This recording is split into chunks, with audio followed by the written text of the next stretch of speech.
There are fewer than 30 men in the world qualified to drive Formula One. A mere half dozen, perhaps, to win. At this moment, I'm inclined to think you're not one of them.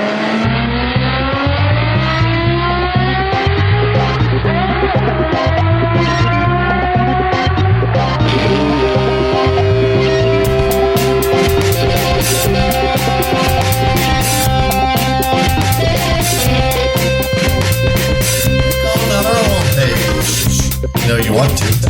Keep up the good work, and there you have it. There you go.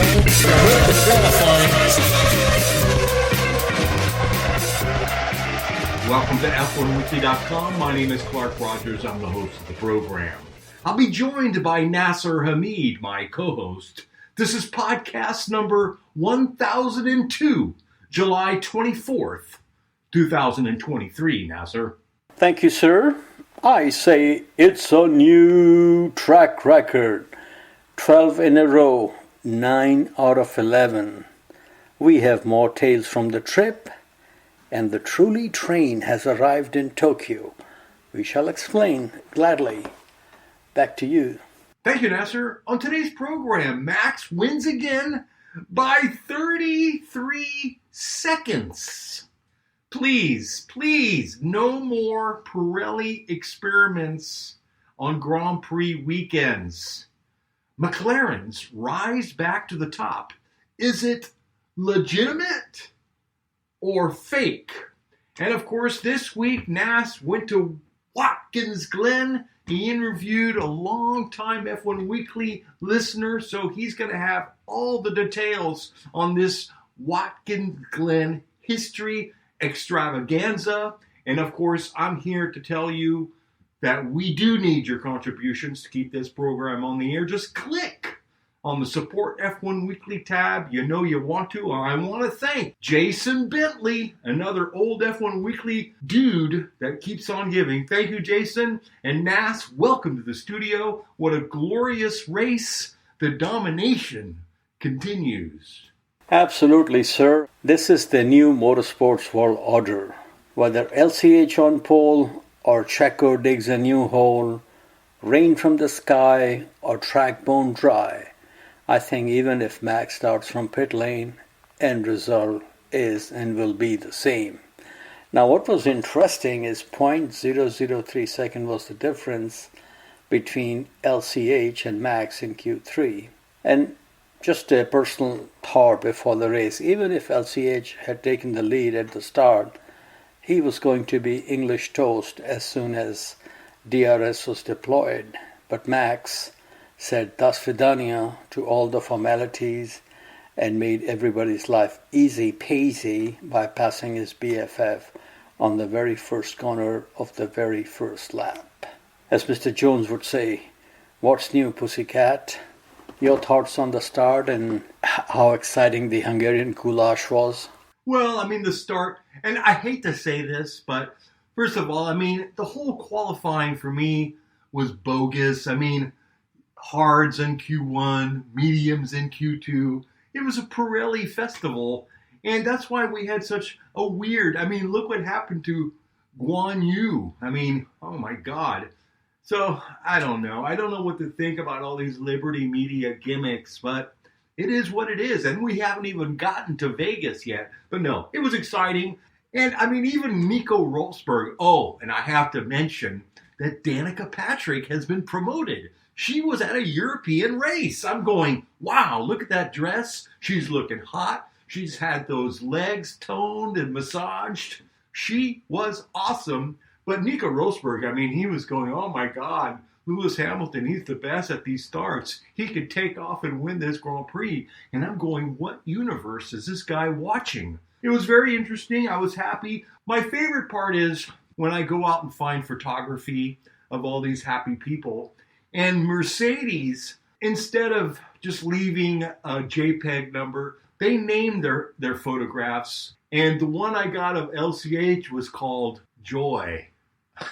So that's pretty cool. Mercedes was pretty happy. They needed that pole more than anybody in the world. Max can start from anywhere, the dirty side, the clean side.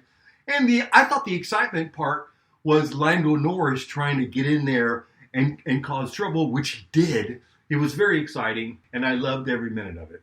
Yes, sir, absolutely. And speaking of collie, let's talk about the cat that got out of the bag on Saturday.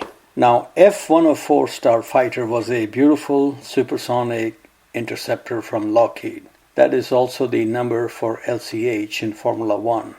Record-setting 9 pole position at the Hungaroring for Toto's Starfighter.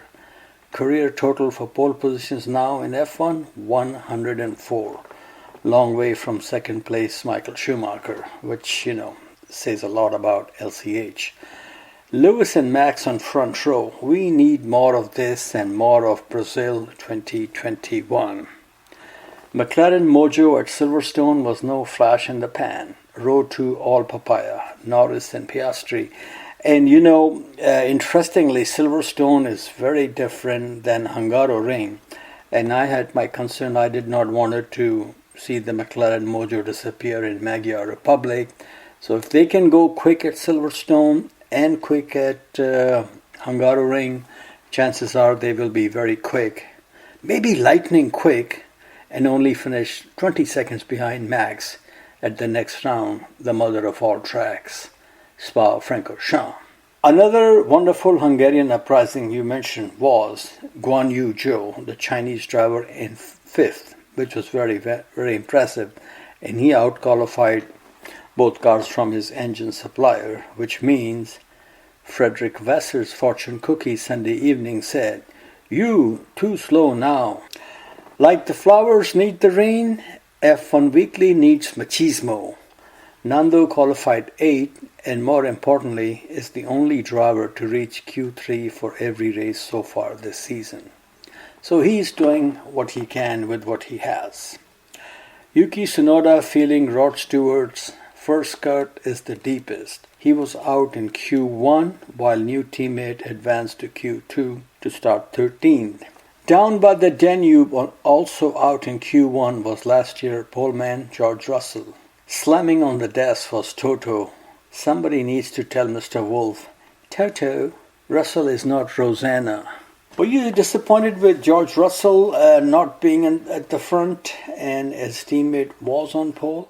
Well, once again, we had a bizarre tire display for Pirelli, but also to do that here where you have a lot of traffic issues and he got stuck out. He went out at the wrong time. He had to slow down to let Carlito by. Everybody was hustling, and that's the way it is. I mean, it's a short track. You got to make it out there and perform. That's why I was surprised they did the Pirelli. Well, on the other hand, it's probably the best place to do the Pirelli experiment. So there you go. Now, before the race even started, Checo in the wall. What say you? No, that was hilarious. That was... Okay, that was the first practice, I believe.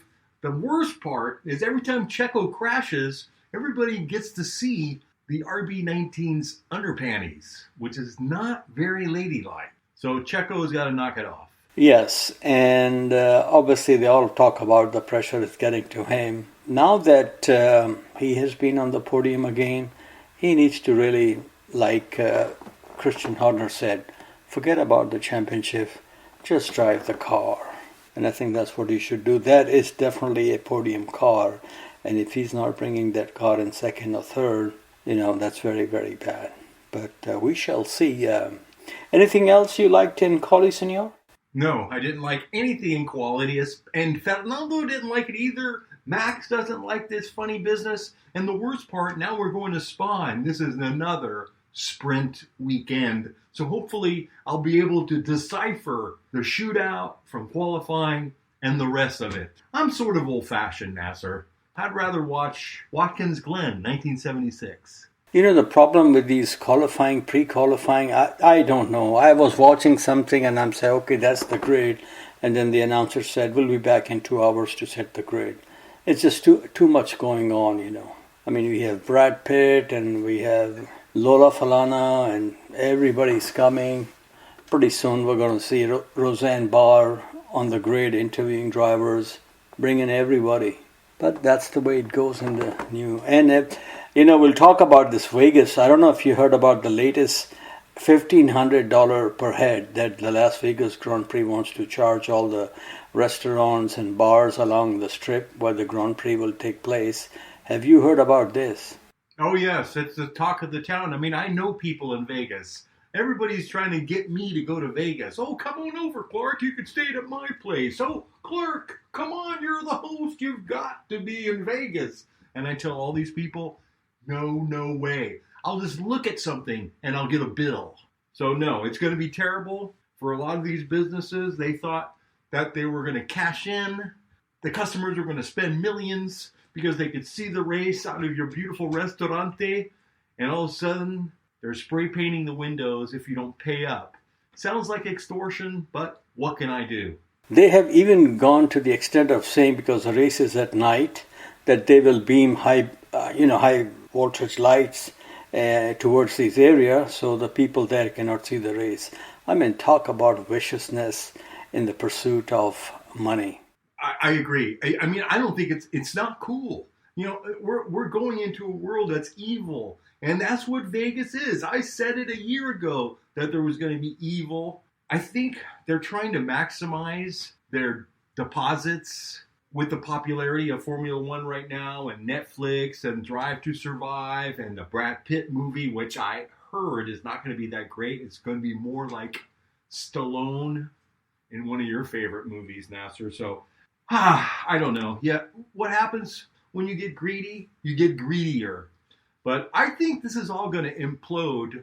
I just hope it doesn't happen in the next 10 years. But I think we're biting way too much. We're trying to be too glamorous, too big, too machismo. And usually those things wind up blowing up in your face. Like the tech bubble.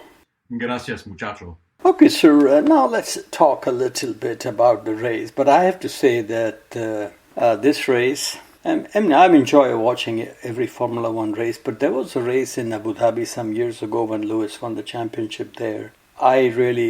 That was probably the only time I ever said to myself, watching a Formula One race, why am I doing this? I was like, you knew who was going to win the race, who was going to be second and all that.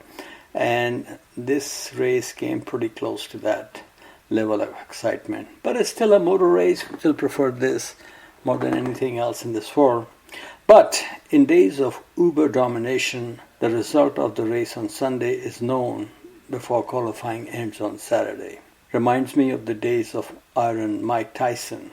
The issue was not if he will knock out his challenger, but which round. If you turned on your RCA in living color for round 3, it was probably too late. And I know this from a personal experience once, trying to watch a Mike Tyson bout at a friend's place many moons ago. The world has moved on from RCA to Samsung. And Max is making everyone listen to songs sung blues. Even Toto is happy to pay royalties to Nando when he said, Max is making everyone look like GP2 Field, or making all the cars look like GP2 Field. Lucky for him, his drivers are doing the screaming. Max has won all races since round 5 in Miami. 9 out of 11 races so far this season. His victory put Red Bull with 12 wins in a row ahead of McLaren's record from the 1988 Halcyon days with Senna and Prost. And interestingly, that record was also set with a Honda-powered vehicle, or vehicles I should say. Max also set the fastest lap of the race, his 6th of the season. Now check this out, Mr. Rogers. Since the beginning of last season, Max has scored same number of wins, 24 from 33 races, as Fangio did in his entire career, which included 5 championships. Now, of course, there were much fewer races. Cars were not so reliable, but these numbers are very impressive. And Max has won more wins since Bahrain 2022 than Nelson Piquet and Kimi Raikkonen in their respective careers. I think he will have 50 plus wins by the end of the season, and I have a feeling we are looking at 70 plus wins by the time he has a Ford in his future at the end of the 2025 season. And last year he set a new record, 15 Grand Prix wins. Most likely he will beat his own record within 12 months. So more power to him and his GP2 engine. His worst finish so far this season, oh man, this is so bad. Second in Saudi Arabia and Azerbaijan. CCR needs to record a new song, Who'll Stop the Max Rain? And as long as you can remember, Mr. Rogers, and you've been around the block, F1 block as long as I've been, have you seen such absolute and ruthless domination before? Mercedes dominated pretty good. Once Nico Rosberg left the field with his championship, you have to admit, Hamilton had a good run. Anybody under that would be Schumacher for sure. I don't know. But I don't think it's going to last that long. I see teams catching up, and the domination is going to end soon, and especially since the rules are changing. But it's interesting. I mean, look how well McLaren is doing suddenly. Unfortunately, Aston Martin was doing well, but they lost their je ne sais quoi. And even Fernando is beginning to become a little frustrated, and I hope he can put it all together. And I hope they can make some upgrades to catch up with McLaren, but it's very impressive. And Alpine, they look fast. I'm thinking Renault, how wonderful it would be. They just keep shooting themselves in the foot, artificially or intelligently. It's bizarre. Next we go to peeling the papaya. At the start, kudos to both Lewis and Max for not doing a Monza 2021. Once the pass was executed without any collateral damage, I knew Red Bull and Max will steam ahead. The real surprise was Oscar Piastri passing both his teammate and pole sitter and staying within striking distance of Max. I never expected Oscar to get his maiden win by passing Max on the track, but leading some laps like Lando at Silverstone would have provided much needed irrational exuberance. Oscar has not even done a full season of racing in Formula One, but he has delivered notice that his bite is worse than his dingo bark. It would be so interesting if you could get a win at McLaren, if he could get a win at McLaren before Norris, just like JB got two before LCH got one when they were teammates at McLaren. Oscar finished fifth at the end of the 70-lap race. His teammate Norris got his second consecutive podium. Despite all the improvements at McLaren, he was 33 seconds behind car number 33. But both drivers are looking very good. Zach Brown is a happy chappy, so hopefully they will catch up. On the podium, Norris was a bull in a china shop. Max was still happy, saying he has same number of wins as Lewis's car number, and this is what Mr. David Byrne would call sand in the Vaseline. Do you think that was a nice Dutch zinger of the day from Max? Yes, because it's mild, it's obvious. LCH knows he's 44, so it's all pleasantries, love amongst drivers that really don't like each other. Do you think a day will come when there will be a lot of lovey-dovey between these two, Lewis and Max? No, that's a relationship that won't happen. It will all be very artificial and fake. Unlike their relationship between Lewis and Fernando, which is becoming more loving, more appreciative, more introspective. You know, they're finally getting the big picture as they grow old. It's interesting, especially once they have grandchildren. It'll be loving. I think of all the drivers out there, Fernando has the most respect for Lewis as a driver. And vice versa. Yes. Okay, on a historic day for Red Bull, Sergio Perez fought his way from 9th on the grid to 3rd place finish. LCH was 4th, as someone wrote on the interweb. His comeback lasted a few hundred meters. Both Mercedes cars were looking very racy in the closing stages on low fuel. But I have to say that the Max and Lewis rivalry will become very intense like 2021 once Mercedes gives Lewis a little more oomph in his Mercedes hybrid system. But I don't think it's happening tomorrow, so we'll see. We will have to wait till the 2024 season to see if Toto can give LCH a car to go singing and winning. I definitely want Mercedes to win some races. It'll be nice if Machismo can get one with the Jolly Green Giant. Russell was 6th, then the two Ferraris, Leclerc ahead of Sainz Jr. 9th was that old man of the choppy seas, Fernando Alonso. The early season podiums are being lost in the fog of Formula One. Machismo has scored points in each and every race of the season so far, so that's very, very impressive. His teammate Lance was 10th. He has scored points in 7 of the 11 races so far this season, but no podiums compared to 6 for Nando, including podium in the first 3 races. Both Aston Martin in the points is good for Lawrence of Canada and the pocket of Machismo. 3 drivers failed to finish. Logan Sargent spinning 3 laps from the end. What was happening there, Mr. Rogers? I think he was on TikTok. TikTok? Now both Alpine drivers, something you mentioned at the start of the show, Ocon and Gasly, they were out in the opening 2 laps. Both were innocent victims of argy-bargy. And Ocon's seat was broken after his car was launched in the air by the Honey Badger. 13 was the lucky number for Ricciardo. He started and finished 13th, 2 places ahead of teammate Tsunoda. Were you surprised that he was able to qualify and race and finish ahead of Yuki? Unfortunately, because of this weird tire allocation thing in qualifying, Yuki got the Isaac Hayes CD. But anyway, we'll see what happens in Spa. I think Yuki is so fast. I think Ricciardo should be careful because, like you said, he started 13th, finished 13th. I think a lot of people expected a lot more from him. But we all said that about Nick de Vries. Yeah, but he's driving a Alpha Tauri, so that's I think that's the best he could do. But we will see what can be done here. Yeah, poor Nick de Vries. I think he'll find his feet somewhere.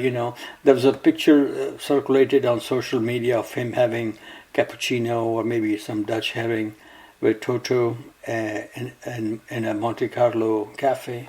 So hopefully he'll come back. There's always IndyCar racing. And there's always just working for Toto. I mean, he's a billionaire. All he has to do is put him on his staff. Just do the upstairs bathrooms, Nick. Yes. I'm very surprised that the person you always see now is Jerome D'Ambrosio, from Belgium, and he used to be in GP2 and did a few Formula One races. I'm sure he's bringing, some expertise in management or whatever that Toto has him at every race. So good for him. Okay, now let's take a look at what I call one-way championship. Max on top with 281 points. Checo second with 171 points. Okay, so he is so many points behind, and I don't know if he said it or at least his father was quoted as saying that he said he's never coming back to Mexico till he wins the championship. So he might be racing for, some team in his 50s and 60s. Alonso is third in the championship with 139 points. Only 6 points behind in fourth is the ghost of 2007. Objects in mirror are closer than they appear. Machismo. But we'll see how this thing works out. It's so much about having the right package. Now let's take a look at the Constructors' Championship. This is one freeway of love. Red Bull leading with 452 points. Mercedes second, 223. Aston Martin third, 184 points. Ferrari, the most successful team in Formula One history, is fourth, 167 points.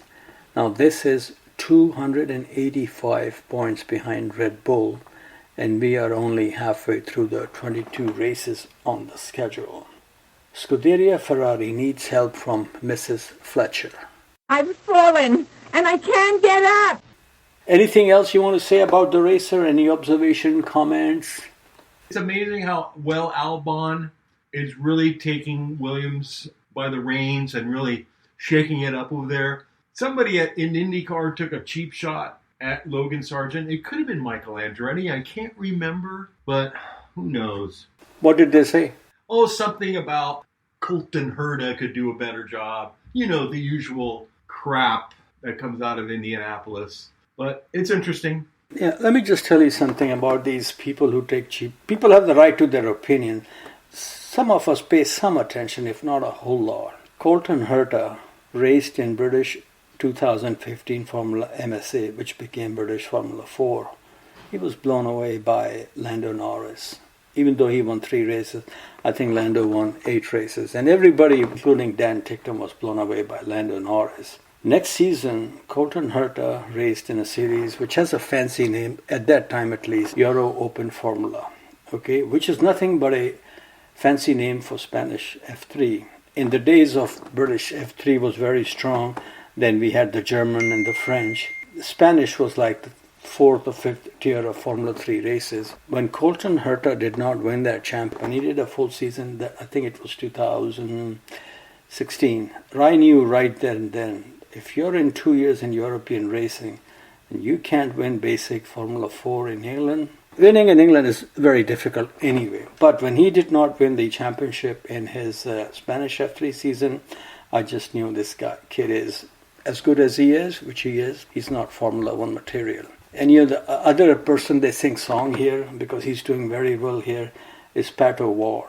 Okay, Pat O'Ward, I think, is the driver who had the shortest tenure at Red Bull Racing. Red Bull picked him up, put him in GP2, granted few races, but he did what David Hobbs would call diddly squat, nothing. Okay, Liam Lawson won on his debut. Simple as that. Then they put him in a few Super Formula Japanese, Pat O'Ward. He did diddly squat.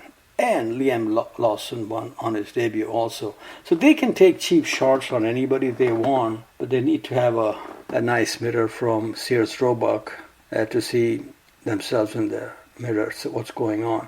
And as far as Logan Sargent is concerned, this kid is, he won the karting European, I think it was the karting world, it was the karting world championship he won some years ago. In Formula 3, not too long ago, he took the championship battle against Oscar Piastri to the final race. And I was watching that on video on YouTube.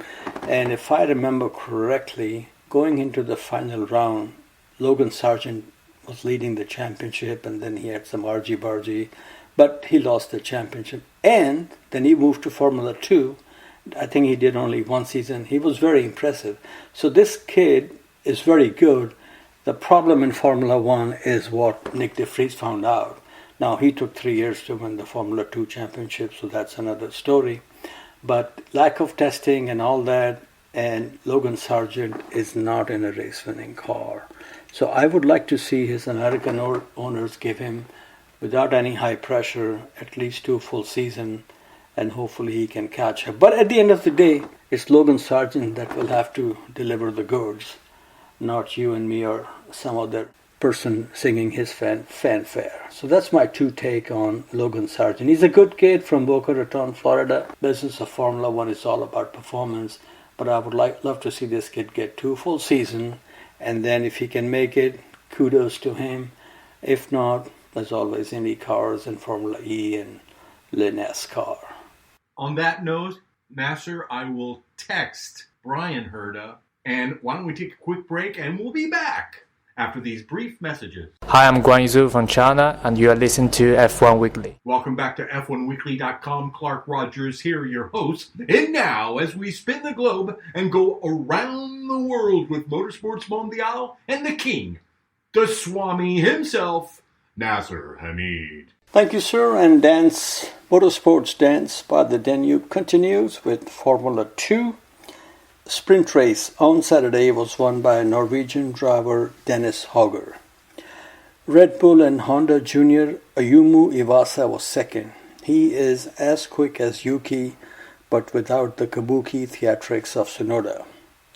Third was young English driver and Ferrari Junior, who is doing a very good job in his rookie season, Oliver Behrman. I think he could be the next biggie from GB. The line at the moment is pretty long and heavy duty, LCH, GR, and LN. There were 2 Indian drivers in the top 6, pretty impressive. Jahan Daruwala in 5th, just ahead of Curry compadre Kush Maini. Daruwala used to race against Lando Norris in Formula 3, and I believe raced against him in Formula 2 also, and has been doing Formula 2 for quite a few years.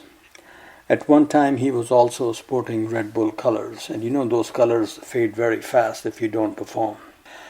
My 2 rupees are, he should cross the pond and put the Indian in the Indianapolis 500. And we interviewed Daruwala when he was in karting. Actually, it was the same day we interviewed at the same karting event Logan Sargent. Sunday feature race, Jack Doohan started from his first pole position in Formula 2 and went on to take victory, and this is Jack's second season in the series. Frederick Vesti, a Mercedes junior, was second and extended his lead in the championship, and Vesti is from Denmark. Third was Victor Martin, your French homeboy. He is an Alpine junior like Doohan, and Jack Doohan himself was in the Vaseline hands of Dr. Marco previously. In the championship, Vesti leads with 153 points. Second is your fellow Frenchman, Theo Pourchaire, 142 points. And I think Pourchaire is in his third year of Formula 2. And Iwasa is third, 132 points. Now we go to the baby sister of Formula 2, which would be Formula 3. Race 1 on Saturday was won by Gabriele Mini from Don Corleone Land over Gabriel Bortoletto of Samba Land, and Nikita Badrin from Vodka Land was third man on the podium. Sunday's race 2 was won from pole position by Williams Jr. from UK, Zach O'Sullivan. This kid is 18 years old and doing well. Second was Swedish driver Dino Beganovic. He is from, like I said, Sweden, but of Bosnian heritage, and he's a Ferrari junior with Argentine Franco Colapinto third. Top three in the championship are Brazilian Bortoletto, 144 points. Second is Williams Jr. O'Sullivan, 101. And third is Spanish driver Jose Marti on 100 points. IndyCar racing from Iowa. Double header at the Rusty Wallace Design Oval track in the Corn Country. Penske pilot Joseph Newgarden had the perfect harvest over the weekend, winning both races. Very impressive. He is now second in the championship with 397 points. Alex Palou is the muy macho hombre de España on this side of the pond, leading the championship with 477 points. Palou is driving for Ganassi but moving to McLaren IndyCar team next season after pulling his own Piastri move.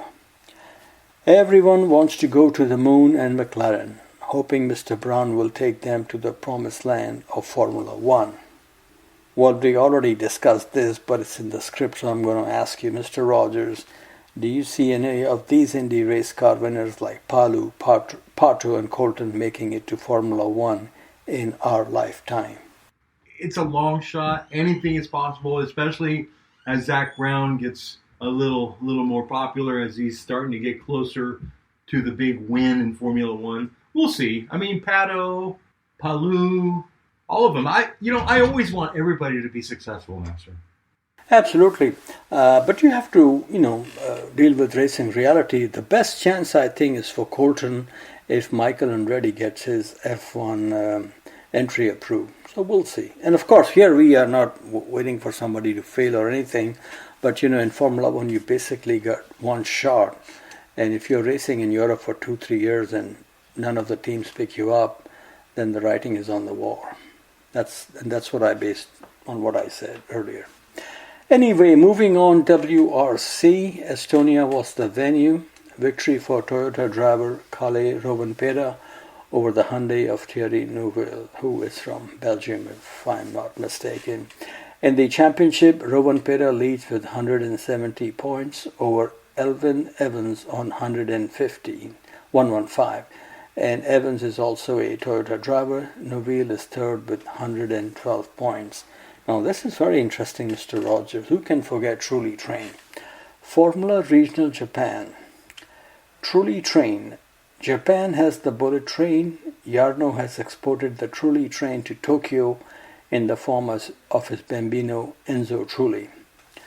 And according to Jarno, his son is not named after Enzo Ferrari, but after his own father, who was Enzo Trulli.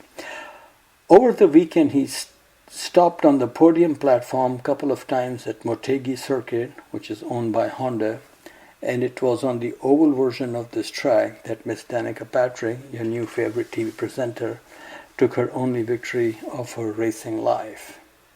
And now, sir, I hate to be the bearer of sad news. From motor racing to NBA. Sad to report big loss to the world of motorsports. Latifi, also known as Nicholas Latifi, has decided to put his helmet on the shelf where it always belonged and pick up some books. The Grand Prix legend will now pursue an MBA degree in UK. Better and faster idea would have been a crash course, no pun intended, at the Abu Dhabi University. Are you going to miss Latifi, sir? I do. I miss him already. I mean, and you know who else is missing him? Is Toto. I mean, those safety cars, can change a race instantly. And you know that better than anybody.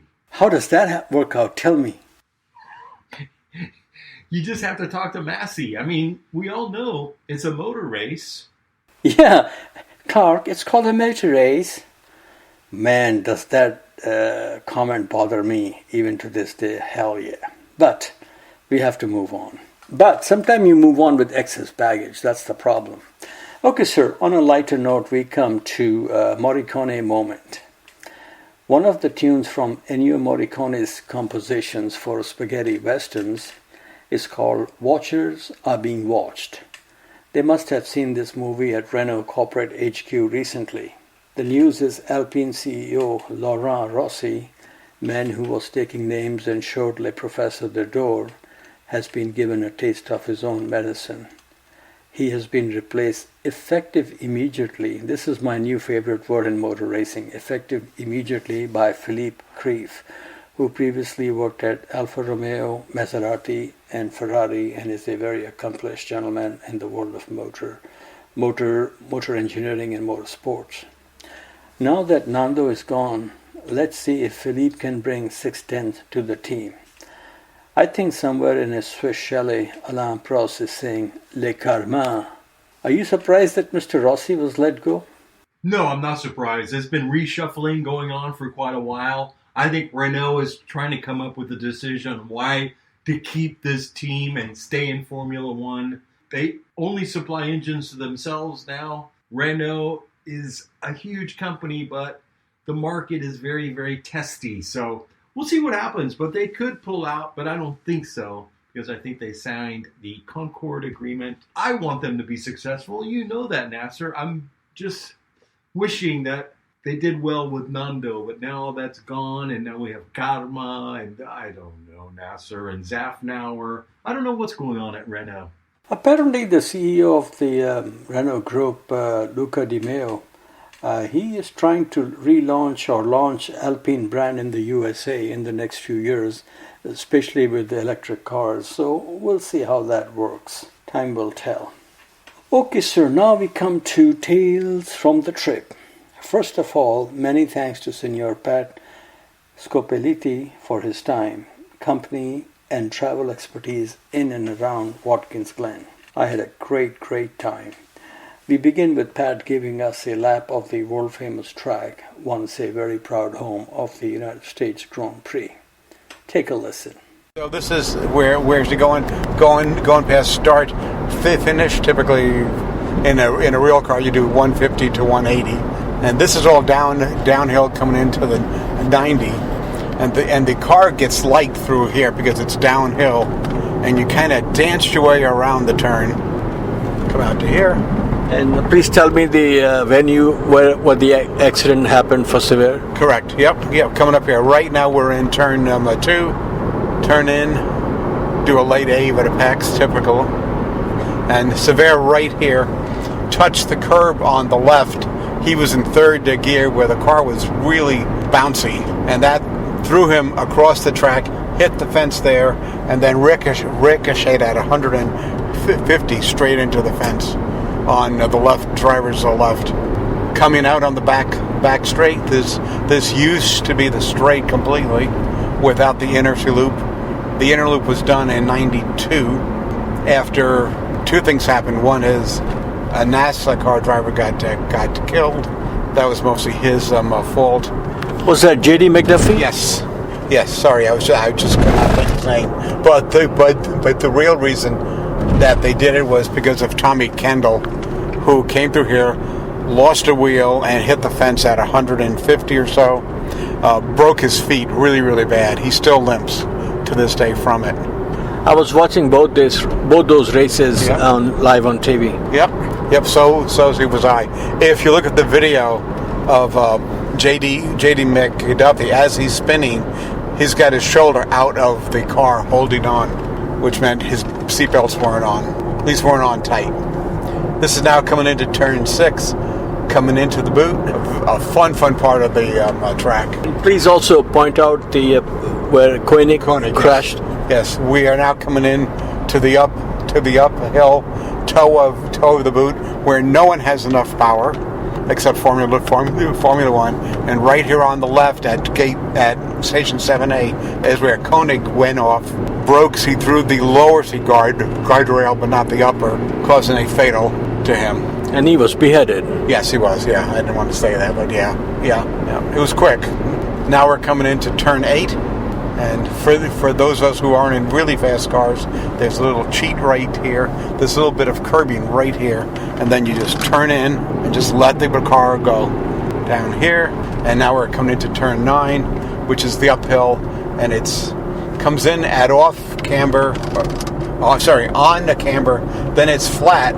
And then people think it's on camber, and it's not. It's flat. So they tend to whip out and pick off the fence. And then from there, it's flat out. Ferrari, I was in fourth gear coming into here. Just a lift to settle the car and turn in and get on the gas, which we can't do today, obviously. This is turn 11, which is important because your speed through here matters what your speed is all the way down this long straight. And we're passing start to finish right now. Pits are right to there. They've been rebuilt several times, especially after the Formula 1 days. The stands back here used to be a Nazareth years ago, and Nazareth kind of closed. Coming into the 90 again. This is our third lap, right? Second. Oh, it's the second lap. Second. I got me confused. Third. Yes, this is the third. Do you want to take? Highlight of this trip were 3 laps of the full circuit in his high-performance Toyota Prius. No, he did not create a truly train. Going to the GLEN, Mr. Rogers was very high on the bucket list. One of my major goals is to visit every Formula 1 track that was on the 1973 calendar, my first year of following the pinnacle of motor racing. Kyalami in South Africa, Montjuic Park in Barcelona, Zolder in Belgium, Monte Carlo, and Paul Ricca still remain to be visited. Of these, apart from Kyalami, all the others can be knocked out in one trip, but hopefully we'll get all of them done in the next 12 to 18 months. That's the plan. Watkins Glen was the season finale and was going to be, and this is going back to 1973, it was going to be the season finale and Jackie Stewart's 100th and final Grand Prix. He was going out in style after winning his 3rd World Championship. Sadly, it was not to be. He withdrew after the vicious and fatal crash of his teammate Francois Civet on Saturday. I still remember my brother waking me up at 7:30 in the morning, Sunday morning, to deliver this news back home. Not sure why, Mr. Rogers. Maybe because I was 14 years old and this was the first season of passionately following Formula 1. This moment in motor racing history, tragic moment I should say, since I've been following, has had the biggest impact in my memory bank, more than Zolder 1982 and even more than Imola 1994. I just can't seem to get this out of my head. Sever's only victory came at Watkins Glen in 1971. Unfortunately, there were other tragedies at this track. The following year, young Austrian driver Helmut Koenig was killed during the Grand Prix. And some years later, I was watching the NASCAR race in which J.D. McDuffie crashed with fatal consequences. And Pat pointed out all these areas to me. And the area where Sever was killed, it's going up and there's like a bridge. So he hit the right side and then car went into the left side. And I believe the guard railing collapsed and it was instant fatal accident. The drive to the track near Lakes. Have you ever been to upstate New York, Mr. Rogers? No, sir. Not even in your singing days and traveling the country by Greyhound? Correct. Okay. I have to tell you, the drive to the track near Lake Seneca in the Finger Lakes region of upstate New York is as impressive and beautiful as the drive to the Red Bull Ring in Austria. Just a beautiful scenery. There is also a great motor racing research center library, which was closed by the time we got there. But here is a shout out to Pat. Trip number 2 is not too far away because I definitely want to spend some quality time at this motor racing research center. And when you are hanging out with a gentleman of Italian heritage, a trip to the gelato parlor is second nature. The country and western music coming out of the speakers was a little out of place there. But the coconut vanilla ice cream was super delicious. And after we did the 3 laps of the circuit, the Prius headed to a lap of the old original street circuit, which ran for a few years in the 50s. And Pat has been living in that area for a long time, so he knows the back roads like the back of his hand. So I got a very nice local expertise tour. It is amazing when you go through these old circuits. Safety was not even an afterthought. Kudos to the drivers of the era who raced at high speeds, knowing fully well that if the car leaves the track, it will be brought to a sudden stop by a tree or a ditch. Not a happy scene either way. This is what I really liked. The village of Watkins Glen has kept its racing heritage very well. There are signs of the old circuit, so you can take a lap even if you are new in town and not a huge fan of motor racing. Once again, many thanks to Pat for a great experience. Per his suggestion, on Sunday I stopped at the Museum of Glass in Corning, not too far from Watkins Glen, and this was also very impressive. Both are shining examples of preserving history. And sir, it's always a pleasure to meet members of F1 Weekly Familia here, there, everywhere, and we've been lucky enough to meet quite a few over the years. So when we met, we decided that we will record a conversation on the grounds of the Watkins Glen circuit. So here is our little conversation with Pat, and hopefully our listeners will enjoy this. Okay folks, greetings from the Glen, Watkins Glen that is. I am here with a long-time member of the F1 Weekly Familia, Senior Pat. And Pat, do me a favor, tell us your last name in your own words, please. Scopelliti. Grazie, Signor. Okay, good to meet you here. How are you, and how is the F1 season going for you? Well, the F1 season is not doing great. I'm a Ferrari fan, so I'm not thrilled. Beyond that, it's fine. NASIR picked a wonderful day to be here. Great time. Yeah, thank you so much. I'm really having a very good time. Did you ever attend any of the Grand Prix here, and share some memories, please? Sure. My first Grand Prix here was in 76, and I'm fond to tell people that I was baby ducked on the sound as I came out on turn 8. Sorry, the first car that I heard was the 12-cylinder Ligier Matra, and that sound just echoes to this day.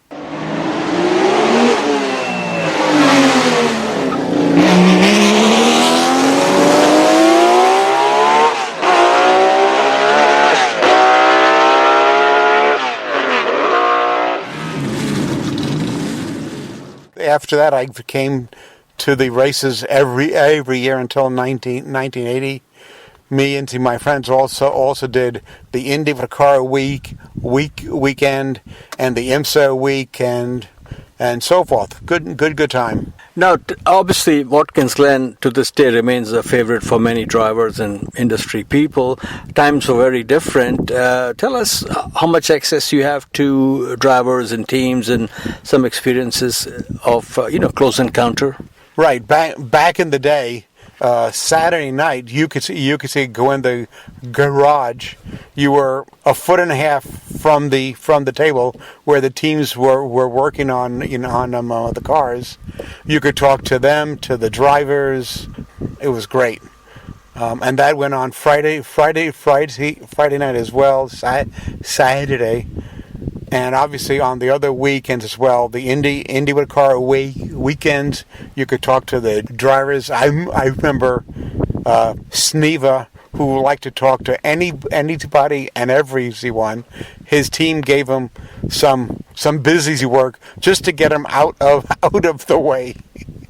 And so he took care of that. He then picked up a can of allegedly soda.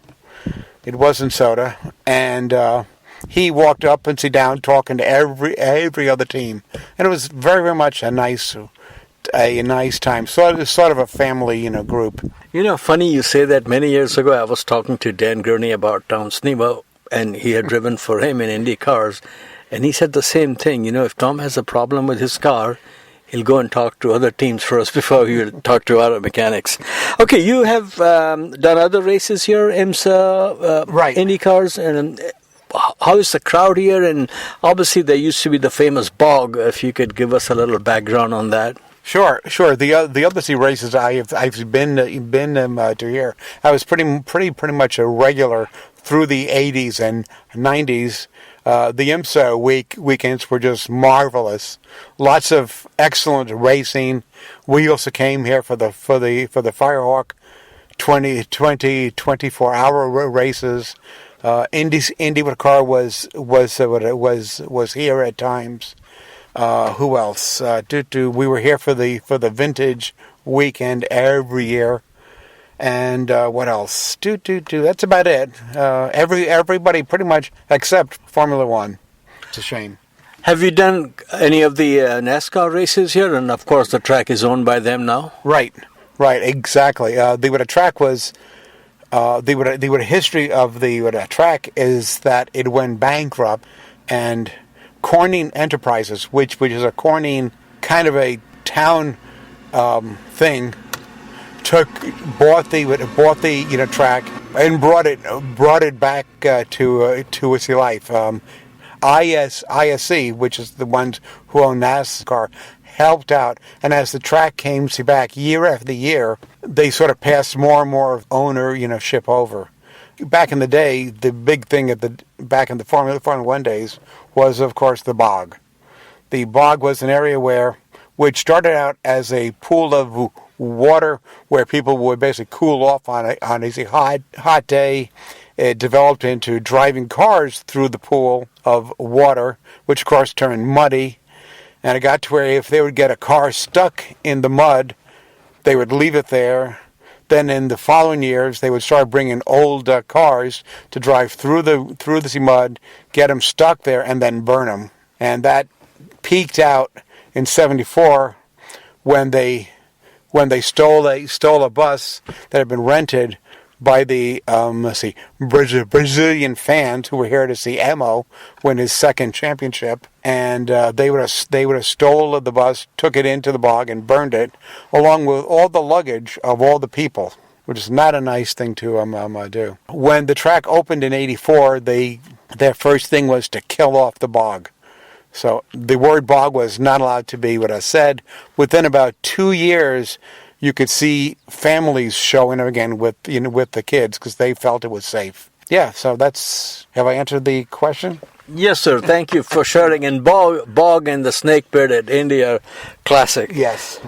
Okay, I understand you are also involved in some events at the GLEN, historical vintage event. Please tell us about your activities here. And you live in the hood, right? Yeah. I live about 20 minutes due to south of the track, so it's real easy. The event that I'm tied into most is the Grand Prix Festival, which is an enactment of the original race from 1948 in the town of Watkins Glen, and that event features, among other things, different groups of cars, up to about 200 cars, doing two laps of the old course. And those cars are led by a pace car in front and what's known as a sweep car in back. The sweep car is me in my 1977 Ferrari. Nice red, they can easily see it. My job there is to keep a track of the back of the pack, and to also call in for help if somebody breaks down.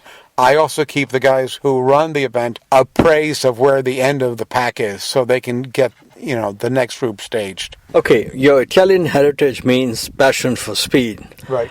How old were you when you really got hooked into racing and Formula One, and was there any interest in the family? No, both. Yeah, I am a first-born American, so my parents knew virtually nothing of it. As I got out of college, I got a bit of interest in cars. Can-Am at the time was the biggie, and what really sparked it was seeing a shadow Can-Am team stopping in my local town in Allegheny, New York, which is where Saint Bonaventure University is, and that kind of sparked it. And then a friend in '76 talked me into coming up here for these Formula One race, and the rest is history. There you go. Now the debate over GOAT. We all have our favorites and opinions. I have two questions on this issue. One, in your opinion, who stands out as the top five? The top five. Okay. You can add another one or two. Sure. Well, let's see. Clark, Stewart, Senna, obviously, Schumacher, Hamilton.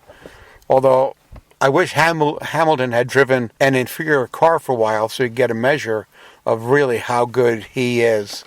He's always had a good car until this year, maybe. But, and who else? I was always a fan of Gilles Villeneuve. I know where I was on May 8th, 1982. A sad day. Tell us about where were you? Yeah, I was I was just flying down to Atlanta. I had just checked into the hotel, put on the TV, and Wide World of Sports came on, and they had video of the, crash. Sad day. Absolutely. Now, you mentioned Lewis Hamilton, so this is very important. There is a school of thought where out-of-control kids are claiming Lewis is lucky. What is your assessment of his driving talents? And you already told me his place among the GOATs. Yeah. Well, he's extremely talented. His racecraft is excellent, and that's important. He's done some dirty stuff, but then pretty much every singles he won has. That's how it is. If you're driven enough to be the world champion, you're driven enough to do some crazy things. I'm hearing hybrid system will be dropped from the new regulations in 2026, and racing cars will sound like racing cars, like you mentioned, Ligier Matra. Yeah. Are you happy about this, or okay with what we have now, a giant sucking sound of a Hoover? No, I actually would love to come back to the sounds of the late 90s. The V with the 12s and 10s screaming at 18 to 19,000 RPM was just marvelous, even though I may have lost hearing in one ear a bit because of it. I got caught in Montreal at the wrong time at the wrong place. But the modern cars are like vacuum cleaners. I was in Phoenix 91 for the GP, and Jean Lacy's car, Ferrari, had such a high-pitched sound, and a friend of mine who had I think he was working in Formula One in those days, he said he's using some, in those days they had these exotic fuels, it really stood out. It was so awesome. So I am very excited if this thing happens. Absolutely. Now, Logan Sargent is the only American in Formula One these days. How do you rate him? I haven't seen him much. He's looked okay. It's tough to tell because of the car he's in. He certainly has not been at the tail end of every group, so he certainly has talent. It's just tough in Formula One to move up. It seems to be very much a family system, and if you don't know someone like Toto or Horner or Ferrari, it's tough to move up. Yeah, if you're not in one of these driver programs, it's very hard. It's very tough. Yeah. Okay, looks like Michael Andretti will get his wish and entry in Formula One. The Cadillac name, do you think that is just a marketing exercise like Alfa Romeo Sauber, or is the general getting serious about Formula One thanks to re-entry by the crosstown Blue Oval rival? Right. Cadillac has raced and won at mostly Le Mans, right? They've done well. I'm not sure They've if done well. but their history goes back to Briggs Cunningham in the 50s. Right. So I mean, I'm all for it. Mikey's good. I'm not sure what Formula One has against him beyond they don't want to split up the pie, but adding in Michael will bring Americans like crazy. That name is such a draw. I'm actually looking forward to it, seeing him drive. Not drive, but to seeing him race with his team. Yeah, totally agree with you. And that name is not just an American, and really is a global draw. People still have so much respect for that name. Now, how did you and when did you find F1 Weekly podcast? Good question. That's way back in the before time. My guess is in the late 90s. Sound right? I was on a group called Autosy Race, which was an email group, and I think it was mentioned there, or was part of it. To be honest, we had a meeting at Indy. Remember? Oh, absolutely. And that's how it got better. Yeah. My what a screen name was Monza Gorilla. And I remember when we all met for the first time, everybody had to give what their screen's name was, because Bill and Pat and Hamid and so forth didn't count because that wasn't what was used. So people said, "Oh, you're Monza." Yeah, yep. Yeah, interesting. Now we passed the 1,000 mark this month. Mm-hmm. Are you surprised we have lasted this long? Because we are. Well, no, because you guys do a nice job. As long as there's a market, you'll keep on going. It has been a long time for you. You usually get lots of I've interesting drivers and folks associated with racing. So keep it up. Thank you, sir, and I also thank you so much for taking your time and giving me this wonderful trip here, tour of the Watkins Glen. How about a message for other familiar members around the world? Go Ferrari. That's about it. Have fun. Get to your local track. Get involved in autocross or SCCA or whatever your local racing is. It is a lot of fun. Sure it is. Thank you so much. Pat, thanks for joining F1Weekly.com.